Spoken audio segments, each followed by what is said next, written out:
Welcome to Tucker Carlson tonight. The Trump administration is going to war with leakers. The Attorney General, Jeff Sessions, held a press conference today warning that leak investigations have tripled compared to the administration before. The Attorney General vowed to bring criminal charges against leakers who are successfully identified. Watch this. Let me say that I strongly agree with the President and condemn in the strongest terms the staggering number of leaks undermining the ability of our government to protect this country. Leaks are incredibly damaging to our intelligence mission and capabilities. Simply put, these leaks hurt our country. Finally, here is what I want to tell every American today. This nation must end this culture of leaks. We will investigate and seek to bring criminals to justice. We will not allow rogue anonymous sources with security clearances to sell out our country. Well, the administration has reason to be upset. These aren't just conventional political leaks set out there by appointees. What's going on with Scaramucci? Is Bannon getting fired? Who cares? That happens in every administration. These are big-time leaks by career intelligence people, like the ones you saw earlier this week. Leaks of Trump's phone calls with world leaders. Not just embarrassing, damaging to national security for real. Even Democrats who are sober enough to admit it will admit it. Not good for America. So, of course, you can count on California Congresswoman Maxine Waters to be completely in favor of them. More leaks, she says. Watch. These confidential conversations that he had with Mexico and Australia that were just illegally leaked to the Washington Post. There's a lot of Democrats that are disturbed by this because it threatens our national security. Are you disturbed by it? No, not at all. I am so glad they're telling us what's going on. Of course, that happened on The View, needless to say. Don't worry about the country's well-being. After all, there are political points to be scored. Brian Dean Wright is a former CIA officer. Joseph DeGenova is a former U.S. attorney, and they join us both tonight. Brian, first to you, a leak like this of a conversation between the president and another head of state. I've lived here a long time. I've never seen anything like that. Where would that come from? Agreed. Boy, that is going to be Sessions' greatest challenge. Certainly, there could be an individual within the White House, but I suspect it's probably somebody within the National Security Council or even perhaps within the agency that got access to it. But the bottom line, you made the critical point, which is doing these kinds of leaks damage the president's ability to keep the country safe and to ensure that our interests are advanced. And by the way, it's not just President Trump.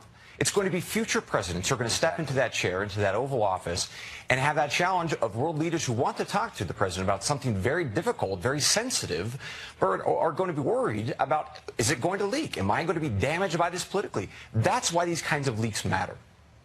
Joe, I'm not a conspiracy nut at all. I hear a lot of talk about the deep state. I try and shrug it off. But some of the stuff makes the hair on my arm stand up, because what it essentially is a transfer of power from voters who thought they got to decide who the president was, what the policies are, to permanent employees who are now telling us we're in charge. How can you function as an administration if there's no privacy at all? Everything you do or say winds up in the paper. You cannot. This is a threat to the functioning of the presidency itself. The presidency thrives on transparency on public affairs matters. It thrives on privacy and secrecy and confidentiality in matters of intelligence and foreign policy.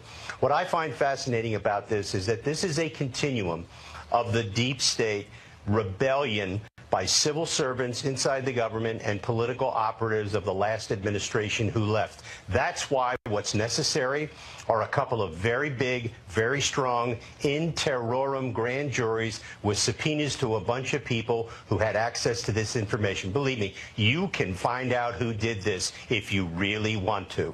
So, Brian, what scares me is not the leaks from the political appointees. A lot of them are hacks. I get leaks from them all the time. They're fine. It's low-grade stuff. Who's up, who's down.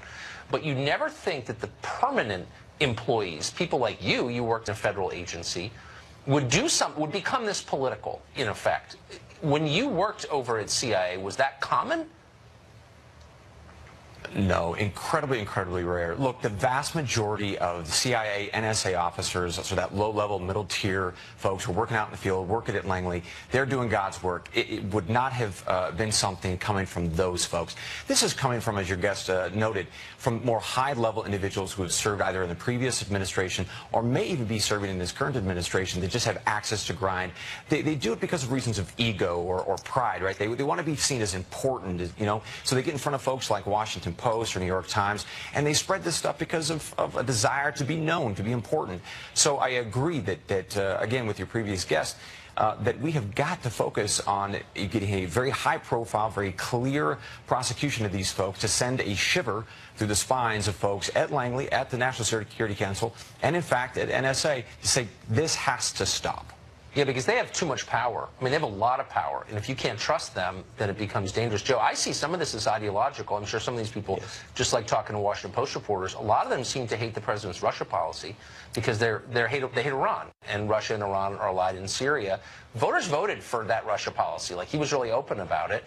Do you see this as basically an attempt by people with a very different worldview to impose that worldview on the government regardless of election results? Absolutely. This is a rebellion against the vote of the American people for a specific policy. These individuals, both in the civil service and in the senior political ranks who have left the government, the Obama people, led by John Brennan, the most political CIA director in history, who set the tone for this type of partisan behavior in the intelligence concept. They are encouraging these people to continue to leak and basically to commit regicide. I mean, they want to kill the president politically, and they'll do it any way they can. Boy, I was hoping you all would make me feel better. You both served in government for a long time, but you made me feel even more afraid and upset. So thanks for nothing. Brian, Joe, thank you. Thank you. You bet. W. Wasserman Schultz is retreating to the last refuge of cornered politicians. You know what it is because you see it every day, the race card. How's she doing that? Well, in an interview with the Miami Sun-Sentinel, Wasserman Schultz defended her refusal to fire IT staffer Imran Awan, the guy who was charged with bank fraud after a long investigation and then tried to leave the country, arrested at the airport. In the interview, she said Awan wasn't fired because, quote, there were racial and ethnic profiling concerns that I had. I believe that I did the right thing, and I would do it again. Because, as I said at the beginning of this conversation, there are times when you can't be afraid to stand alone, and you have to stand up for what's right. And, you know, even in the face, there are times you have to spend political capital to do what's right. Like I said, the easier thing to do for me would have been to just fire him. Obviously, I was the person who's had the most political challenges in the last year, so it would have been much easier for me to just cut him loose and say, you know, I'm going to look out for my best interests rather than stand up for what I believe in. But I have to be able to look at myself in the mirror every day. And if there's one thing I'm going to make sure that I maintain is my integrity. Did you hear that? Here you have a member of Congress who kept a guy on her payroll, paid him with taxpayer money. He's now been accused of a crime, and her answer is, I'm a civil rights hero.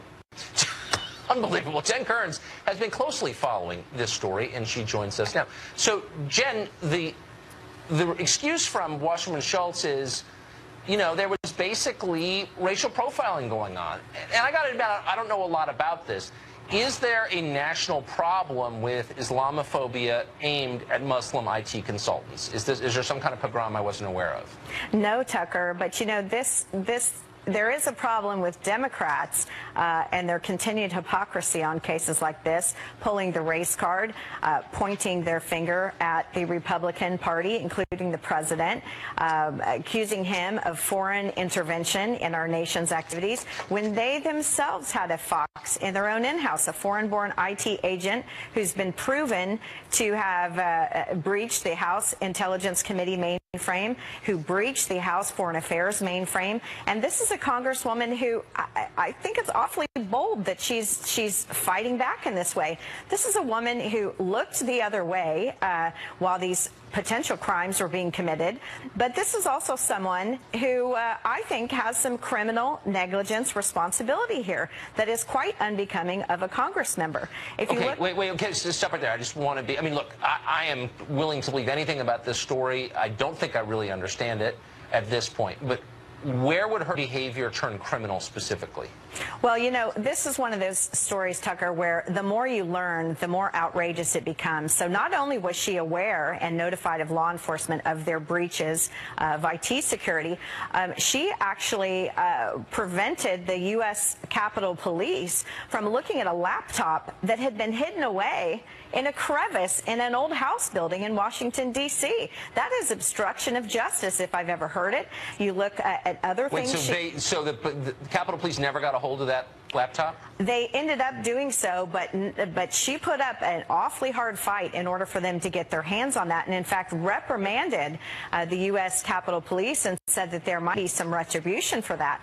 Look, you look at other things she did here, Tucker. She circumvented the House payroll system when that U.S. House of Representatives said that her IT aide needed to be banned from being a staff member. She actually helped him with the paperwork to have him become a consultant so that his public information would not show up on the staff payroll. Look, there have been members of Congress that have been censured for far less nefarious activities than this, and far less activities that did not damage our national security. In the 1800s, you had people who were censured under Article 1, Section 5 of the Constitution, a tool that's available to the House of Representatives here, that have been censured for being disrespectful to the House Speaker. You've had other members throughout history, Tucker, who've been censured for... Okay, but so really quick, I want to get to this. So he's an IT consultant. He's working for her and other members of Congress. He has, in that role, access to everything? He had access to dozens, they say now, dozens of computer mainframes of Democratic congressional members. He had access to the House Intelligence Committee server. He had access to the House Foreign Affairs Committee server. And for those dozens of Congress members that he was serving as an IT aide to at the behest of Debbie Wasserman Schultz, he had access potentially to their documents to take those offline and review those and store those in a cloud type of storage. And he also had the ability to potentially read every single incoming and outgoing email in those Democratic congressional members' offices. Okay. This is a serious national security concern. They ought to consider censure in her behalf. Congress members throughout history have been censured for far less more. Yeah, I mean, I want to know, like, what happened. I feel like I'm missing a lot of the pieces here, but I'm certainly open-minded. Jen, thanks a lot for that. Thank you so much, Tucker. Lena Dunham is an influential member of society for some reason. Guess atonement for our sins. Now she's trying to get some airlines attendants fired for having a private conversation she disagreed with. We'll explain all that in a second. Plus, we'll talk to the FBI in our final installment of the week-long series Hunting MS-13. Stay tuned.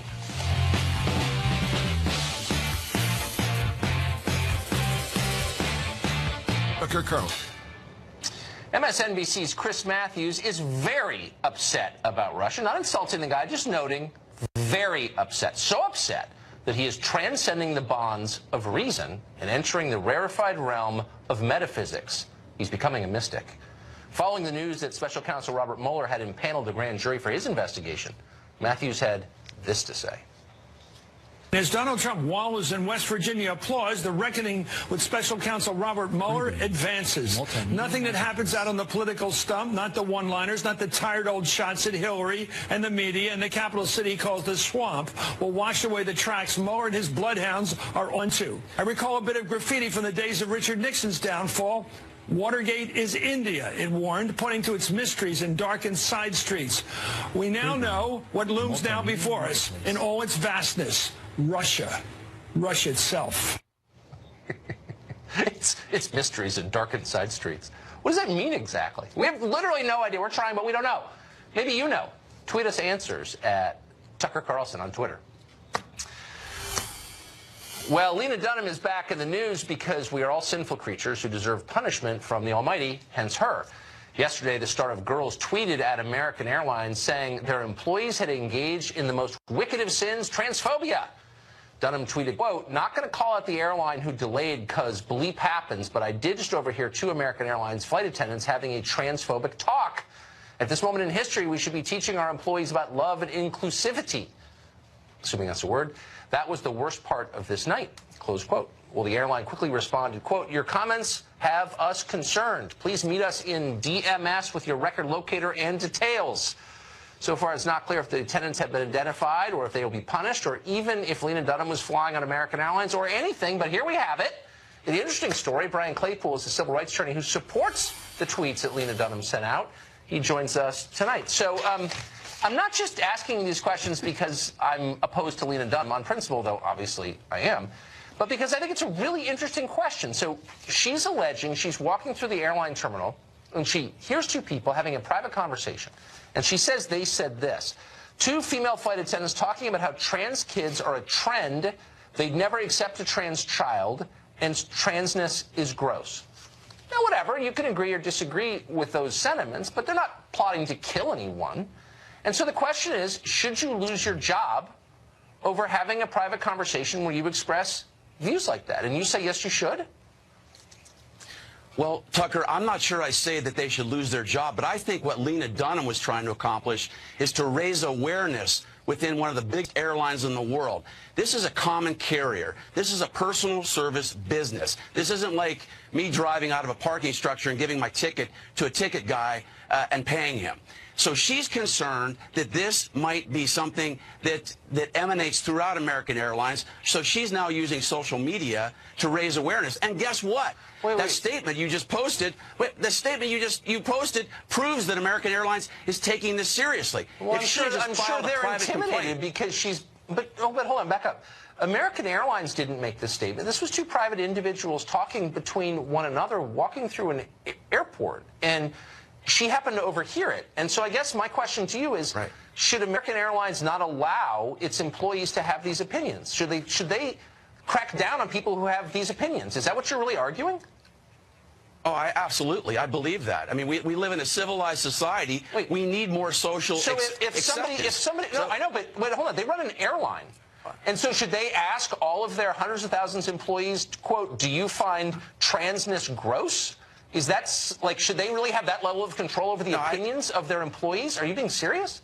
I didn't say that, Tucker. I think what American Airlines needs to do, well, let me finish. What American Airlines needs to do, what big business needs to do, I've sued big business for 10 years for discrimination claims, and they do, listen, they do nothing unless you create a potential consequence for them through social media. It's not until... Hold on. Nobody is alleging... No, I want to get the terms clear because you're distorting them. Nobody discriminated against anyone else. Nobody hurt anyone else. These are two people talking to each other in private. That's very different from going out and hurting someone. This is an opinion. And I grew up in a country where you could have opinions that maybe you didn't agree with, but I could still not be punished for that. And you're saying they should be punished for having a view that you disagree with in private. And I'm saying you're a fascist for believing that. Okay. What I'm saying is American Airlines needs to conduct or implement more sensitivity training. I don't think they need to go out and ask every employee, hey, are you anti-gay or anti-transgender? But they need to implement sensitivity training because what Lena Dunham is saying, Tucker, is what if a transgender person is sitting in a seat and these two flight attendants make comments like that in front of passengers, for example? Didn't happen. So she's trying to preempt that. I'm just saying she's trying to... Let me ask you a question. What's the most insensitive thing you've said to a friend of yours in private in the last 10 years? Probably call them an a-hole? No. Have you ever expressed a view in private that you wouldn't be comfortable sharing, for example, on a live TV show like this one? Let me answer that for you. Yes, you have. Yes, I have. So do you acknowledge that there's value? Do you acknowledge there's value? Okay, they were talking to each other. What I'm saying is, look, you guys who are pushing social change in the rest of the country are going about it all wrong. Most Americans are tolerant, compassionate people. And if you say to them, hey, don't bother someone because he's different, most Americans are like, yeah, that's fine. But you're taking it 2 steps beyond that and saying you're not allowed to have opinions. You're not allowed to have your own views or we're going to hurt you. And what I'm saying is I will fight you on that. I am tolerant. I have no interest in bothering other people. But when you tell me I'm not allowed to think certain things, that's too far. Do you catch what I'm saying?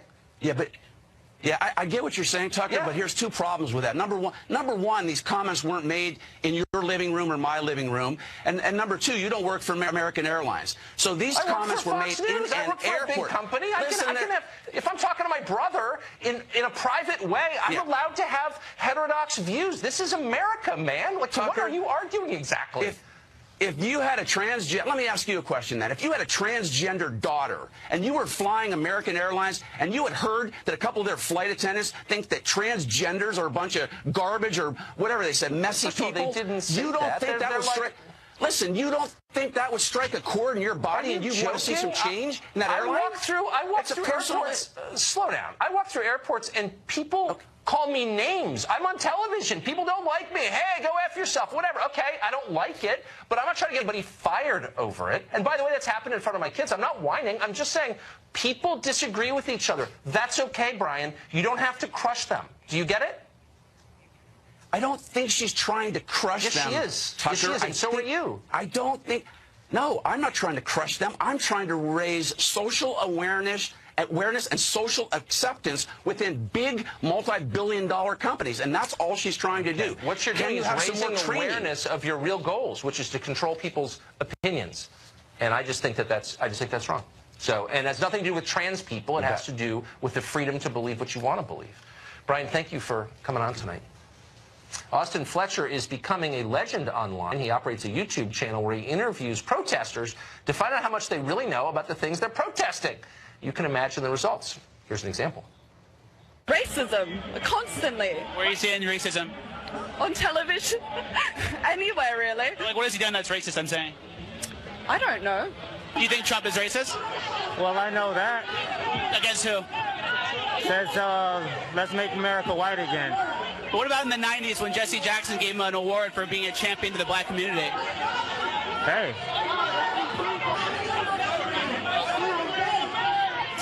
Yep. His campaign was modeled based on Hitler's. Sure, he's not as bad as Hitler currently, but if he gets his way, eventually he will be. You think he's going to kill 6 million Jews? Steve Bannon would love that. I don't think it'll happen, no, but they would love for that to happen. Illegal immigrants, everyone is a part. There's no illegal people. Who'd you vote for? Oh, what about building the wall? We won't even talk about that. He's guilty. Of what? Treason. Where'd you see that? Why? Where is he? Yeah, where did he do treason? Oh, you know the answer to that. No, I don't, because it's not true. Austin Fletcher joins us tonight. So you're making friends out there in protest land. Has anyone ever gone after you? I mean, do they understand what the game is when you go and interview them? They actually don't. I think it has a lot to do with the weird outfits I wear. I carry a spoon attached to a microphone, so they kind of discredit me. And I also have, like, you know, my beard, and I kind of look like a hipster, so they think I'm on their side when I approach them. I just ask them some basic questions. I say, what are you doing here? Who did you vote for? What does your sign say? And I kind of let them speak for themselves. And the things they're saying are pretty ridiculous. Like, I'm a free market person, Tucker, so I want to hear people's beliefs. I want to hear their thoughts all the way through. And when I do, then it's kind of for everyone else to decide whether or not they make sense or deserve credibility. So I know that well. So be honest. Of the people you interview, what percentage have a kind of thoughtful explanation for why they're there and what they believe? I would say 5 to 10%, legitimately. Whoa. Oh, it's that low. Yeah, it's not good. They really don't understand. They're fighting an emotional war. They're acting based on feelings. They come out to these events and they think they're doing, you know, they're participating in a just cause, when realistically they're acting on misinformation and you're really becoming victims to the mainstream media's liberal narrative that's completely dividing this country. So, really quick, have you noticed that the less they know, the more angry they are? I'm sorry? Have you noticed that the less they know, the angrier they are? Oh, absolutely. And there's this thing going on right now where the more outraged you are, the more justified you must be. And the liberal media is falling right into that trap. And the people are out there. I know there was a woman the other day who was out on Hollywood Boulevard on a megaphone screaming, "Donald Trump is worse than Hitler." And I was standing next to a guy whose family died in the Holocaust. And he was really offended by that.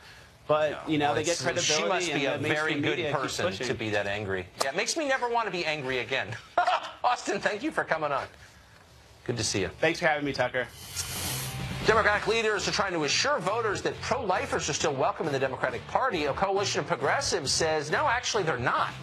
Up next, we'll talk to the director of a group that says abortion ought to be a litmus test on the left. No apologies. Stay tuned. For 4 days. Putin or Pence? Pence. You mean Pence? We'll get Putin. We'll get 2 for 1 with Trump and Putin. Right. Then we got to go after Pence. Right. Yeah. I am not running for anything except the impeachment of Trump.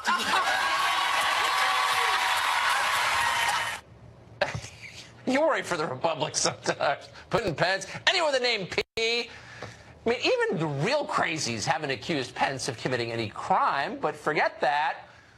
We've got witches to hunt. A battle's being waged for the soul of the left. Far from Washington, away from all this drama in the White House, there's an actual debate going on in the Democratic Party about abortion and whether pro-life candidates ought to be allowed in the party. Well, a progressive group has released a statement of principles arguing that opposition to abortion is incompatible with being progressive. In part, the statement says this, quote, as progressives, we stand united in the belief that a woman's autonomy over her own body is not a secondary issue or a social issue, but rather a human right and a necessity in order to attain and preserve economic security in her life. Charles Chamberlain is executive director of Democracy for America, which endorsed that statement. Charles, thanks a lot for coming on tonight. Thanks for having me. Flesh out the reasoning for me. Abortion's important. It's important to end your pregnancy, not to have a child, so you can make more money. Is that, am I mischaracterizing it? I would say that abortion, what we're talking about here is the right for a woman to be able to have the self-determination to decide her future, her body, her medical condition, and be able to make that decision with her doctor, and not to have the government make those decisions for her. Right. No, I know the talking points, but where's the economic security part of it? That was the new. That's why I was interested. The new part about how it's key to her economic security. So she's going to make more money if she doesn't have the baby. Is that what you're saying? Sure. Every time an anti-choice policy is passed, what happens is they make it harder and harder for people to have access to abortion. So what that means is it means that rich people are able to do things like take days off from work to travel far distances, maybe stay in a hotel, maybe even have to travel to a whole other state, while poor people are unable to get the access to the medical needs that they have. So what it means is it means when you create anti-abortion and anti-choice policies, then you make it much harder on poor people, on women of color, on constituencies that need to put together money to be able to afford the medical procedures they have. To have the abortion right. What's interesting is that poor people have abortions at much higher rates than rich people. Black people have abortions at much higher rates than white people. So it wouldn't exactly seem to be working out the way you're suggesting. But in there, in the statement, you've got a lot of references to women of color, who apparently need more abortions. And it just reminded me, Jesse Jackson always used to say that the abortion business targets black people, and that maybe that's kind of creepy. Are you saying that we need to have more abortions of black children? I mean, that seems to be what your statement is saying. I think it's pretty clear that what I'm saying is that women should have the right to be able to make decisions about their own medical conditions, that they should have the right to be able to decide to self-determination what they're going to do. I trust women. I actually think that the government should not be involved in women's right to choose. Does that formula change a little bit when the baby becomes viable? So, like, I don't know, at 22 weeks, Planned Parenthood offers abortions, a lot of their clinics up to 24 weeks. Child can live outside the womb. At that point, does it become a little bit more complicated just than a woman making a decision about her own body? You've got, like, this thing that can live. So does that become more complicated for you, or is it just a medical procedure over which the woman should have full control? This is a great example of where, you're talking to a white guy. I'm not going to ever be pregnant. So it's not a hard decision for me. I don't think my race says anything, or your race says anything to slow down. No, this is a question about the nature of it. And we're both adults, and you're a smart guy, and you can answer that question. Does it change a little bit? Men can weigh in on this, too. Men actually are half of the genetic material in a baby. So I'm a father. I know that. You may be, too. So I think we have a right to weigh in on this. I think it's okay. Is it a more complicated question if the child can live outside the womb, or is it not complicated for you at that point? Sure, yeah, sure. It's more complicated. It's something that has to be decided to question that women have to make a decision on that they make with themselves, with their doctors, with their God. But it's not a decision that they should be forced to make based by what their government says. And so when you have no problem. But hold on, because at that point you have an entity that can live on its own. We would call it a person. I think you would too, right? Child emerges, living alone, that's not a fetus, that's not a part of a medical procedure, that's a person. So doesn't the state, don't the rest of us have some interest in saying you're not allowed to kill that person? That's why we have laws against murder, remember? Are you tracking with me here? I'm tracking with you. What I would say is, so as soon as a baby is out of the womb, then I think where we are talking about a baby. What we have is we have pregnancy where a baby stays inside of a woman for months on end. I'm sure you know how it works. And the reason why that, right. And so, you know, when you say that men are half responsible, well, men don't carry the baby from the point that it is a zygote to the point that it becomes a baby. I guess what I'm trying to get to, Charles, is that, you know, there are people who have real concerns, moral concerns about abortion that aren't rooted in their desire to oppress women.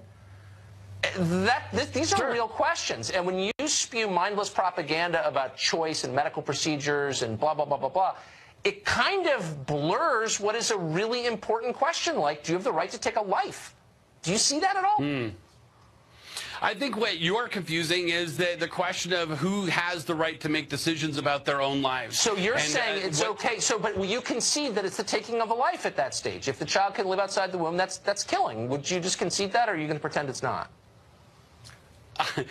Once the baby is outside of a womb, then you have rights. You're an individual. Until that happens, you can't exist without being out of the womb. You're in the womb. You're part of the woman. Unless and the woman has to have the ability to make the decisions about their own lives. All right. Well, just all I would ask, I'm not going to change your mind on the show. We're out of time. But just think about this stuff a little bit. I did. Charles, thank you.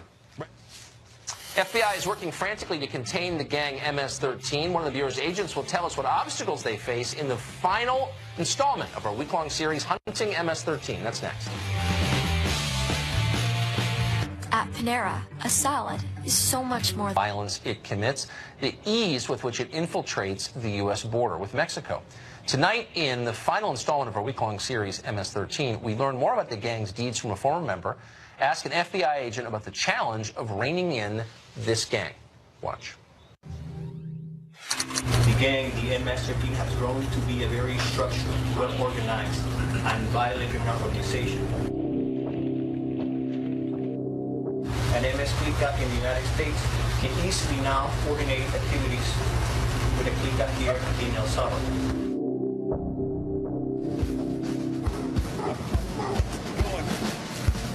Earlier this week, we showed you a Salvadoran detention center that houses MS-13 recruits.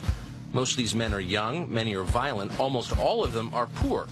Inevitably, many will come to the United States. A quarter of the Salvadoran population already has. Once here, they will commit crimes on behalf of MS-13.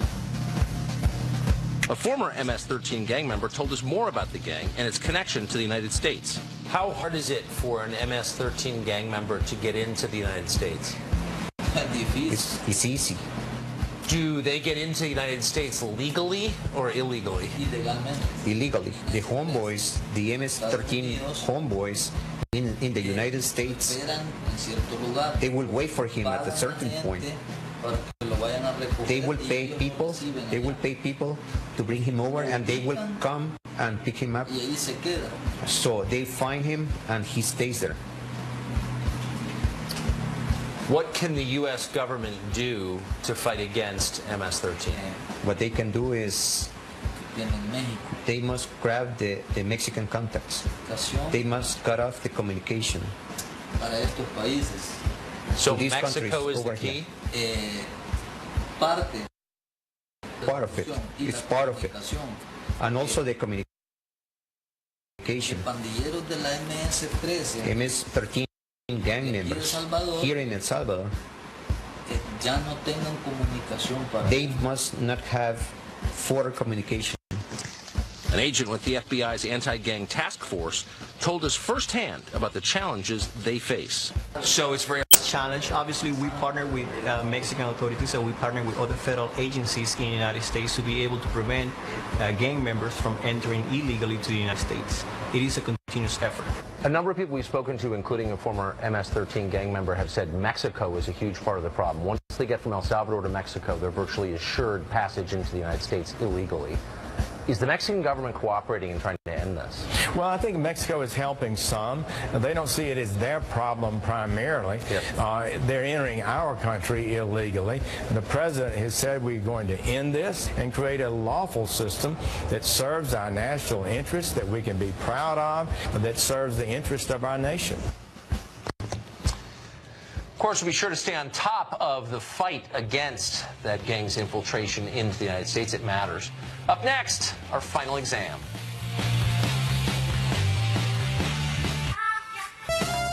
I love the game show music. It's time now for Final Exam, our weekly news quiz, where we pit two hardened news professionals against one another to find out which of them has been paying attention this week. Our contenders, Catherine Lyon, she's the managing editor at Famous DC in DC. Peter Ducey, of course, a correspondent here at Fox. Both of them famous for their news acumen. Both of them a little nervous this afternoon. You all ready? I've been sleeping all week. I just woke up 10 minutes ago, so I have no idea what's going on. You might be in trouble, but I don't believe you. Okay, so here's how it works. I ask the questions. The first one of you to buzz in gets to answer the question. Each correct answer is worth 1 point. If you get one wrong, you lose a point. Best of 5 wins. You ready? Okay. Do this. Here's question 1. This is multiple choice, by the way. A dozen inmates used which tasty sandwich spread to escape from a prison in Alabama? Is it A, strawberry jelly, B, peanut butter, C, mayonnaise? That'd be you, Mr. Ducey. B, peanut butter. Let's go to the sound. I can tell you this, he's not getting peanut butter. Peanut butter. It's how Kilpatrick escaped prison in Alabama. He used it to cover up an exit sign and trick a guard. I've always been a big peanut butter guy. I'm just glad it wasn't mayonnaise. That would have made a prison break even sadder. And just less healthy. Just less healthy. Just oil good protein on your way out of the pen. All right, this is a truly weird one. This newborn calf in the state of Texas bears an uncanny resemblance to which iconic rock star? Do we get to see the calf? I know the answer. Is it multiple Catherine choice? Lyons. Yeah, no, you just tell me which rock star. Gene Simmons. That's a guess? That's the answer. All right. Can we get the calf, please? A lot of people say this calf looks like Gene Simmons because every time they try and take a picture of him, he sticks his tongue out. They even named this calf Genie. Now, did you grow up in an agricultural background? Specifically in cows that look like rock stars. Very good, Catherine Lyon. Has Mr. Simmons commented on this yet? Of course he has. And by the way, he's always welcome to call into the show. All right, question 3. Which federal agency wants to give someone a 6-figure salary to protect the Earth from alien invaders? Which federal agency wants to give you a 6-figure salary to protect the Earth from alien invaders? Come on. Can I phone a friend? No. I'm going to give you till 3 to punch in, or we'll pass. 1, 2, 3. Peter Ducey. I'm going to go with the Department of Space. NASA. The Department of NASA. Let's go to the tape. NASA wants you to save the world from aliens. I'm not kidding. You heard me right. The space agency is looking to hire a planetary protection officer to defend the planet from potential alien contamination. The blind pig finds the truffle. I let you have that, by the way. Thank you. Yes. I was hoping that there would be a space question, as you can tell. Because your default is NASA. Okay, pretty good. Question 4. This is multiple choice once more. Michael Moore, Michael Moore, wants the sort of large, voluble liberal activist. He wants which 2 celebrities to run for president? A, Jay-Z and Beyonce. B, Ben and Jerry. C, Tom Hanks and Oprah. Mr. Ducey. It's Tom Hanks. He said that Tom Hanks cannot be beat.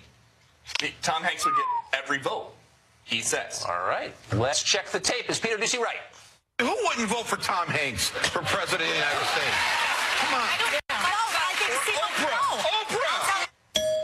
I'd be more impressed impressed by Ben and Jerry. I cover campaigns, and so I'm prepared for I'm watching the whole catalog. So any Tom Hanks question you're ready for? I'm up to Castaway. In my studies. I never saw it. 2020. All right, Catherine Lyons, you're not in the lead, but this could be the game changer, okay? So I want you to breathe deep. I want the underdog to win, you know? Hand on the buzzer, and I want you to stop this juicy juggernaut now in progress. Ready. Last question. Number 5. The governor of which state just switched from Democrat to Republican? I didn't know what you just said. I spoke too fast for you to understand. Too fast. Let's see if you can answer the question. I was there last night in West Virginia when it happened. So, West Virginia. Let's go to the tape. Today, I'll tell you as West Virginians, I can't help you anymore being a Democrat governor. I'm going to go with West Virginia. It is West Virginia, as I said when I pressed the buzzer. Very impressive. Now, before we go, how many of your points are you willing to give to Catherine Lyons? How many do I have? I'm not sure. I think 10 at least. 4. You have 4 points. She can have them all.